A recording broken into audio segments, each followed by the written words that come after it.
महाभारत भारतीय इतिहास का एक महान महाकाव्य सैकड़ों कहानियों और पात्रों से भरा हुआ है, जिनमें से हर एक में जीवन के विभिन्न पहलुओं को दर्शाया गया है। इस महाकाव्य की एक बेहद रोचक और शिक्षाप्रद कहानी है कर्ण की दानवीरता। ये कहानी न केवल त्याग और समर्पण का प्रतीक है, बल्कि यह भी दिखाती है कि किस तरह से एक योद्धा अपनी स्थिति, सामाजिक पहचान और दुर्भाग्यपूर्ण परिस्थितियों के बावजूद अपने धर्म का पालन कर सकता है। कर्ण का जन्म और पहचान। कर्ण का जन्म एक अद्भुत घटना थी। वह कुंती के पुत्र थे, जिन्हें सूर्यदेव ने वरदान के रूप में दिया था। लेकिन कुंती अविवाहित थीं और समाज के डर से उन्होंने कर्ण को एक नदी में बहा दिया। यह एक गंभीर त्रासदी थी, क्योंकि एक नायक का जीवन उसके जन्म से ही दुख और अपमान से भर गया। कर्ण को एक सूत रथ चालक परिवार ने गोद लिया और वह अधिरथ और राधा के पुत्र के रूप में बड़ा हुआ। कर्ण का पालन पोषण साधारण परिवेश में हुआ, लेकिन उनके भीतर एक महान योद्धा की आत्मा थी। शिक्षा और संघर्ष। कर्ण हमेशा से महान धनुर्धारी बनना चाहते थे। उन्होंने द्रोणाचार्य से शिक्षा प्राप्त करने की कोशिश की, लेकिन उनकी सामाजिक पहचान सूतपुत्र के कारण उन्हें अस्वीकार कर दिया गया। फिर उन्होंने परशुराम से शिक्षा प्राप्त की, लेकिन यहां भी किस्मत ने उनके साथ धोखा किया।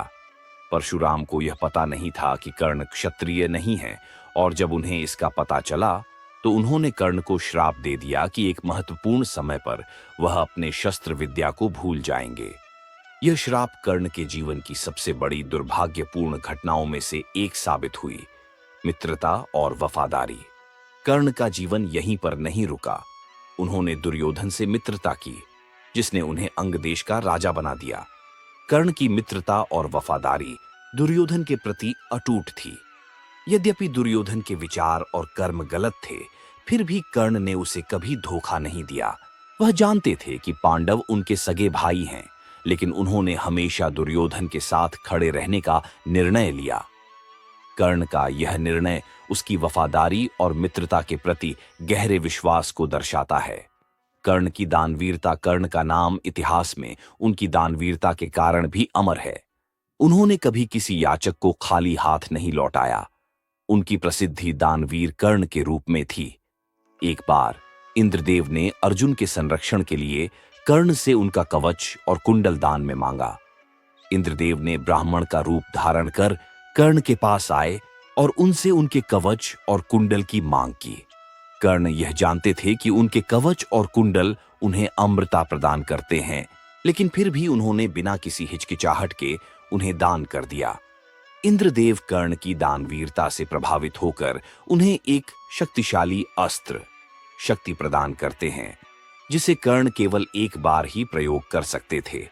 लेकिन कर्ण की महानता यहां भी साबित होती है कि उन्होंने कभी अपने व्यक्तिगत लाभ के लिए अपनी शक्तियों का उपयोग नहीं किया। महाभारत का युद्ध और कर्ण की मृत्यु। महाभारत के युद्ध के समय कर्ण को अपने भाइयों के खिलाफ युद्ध करना पड़ा। कर्ण ने हमेशा युद्ध में धर्म का पालन किया, लेकिन उनकी किस्मत और श्राप ने उन्हें धोखा दिया।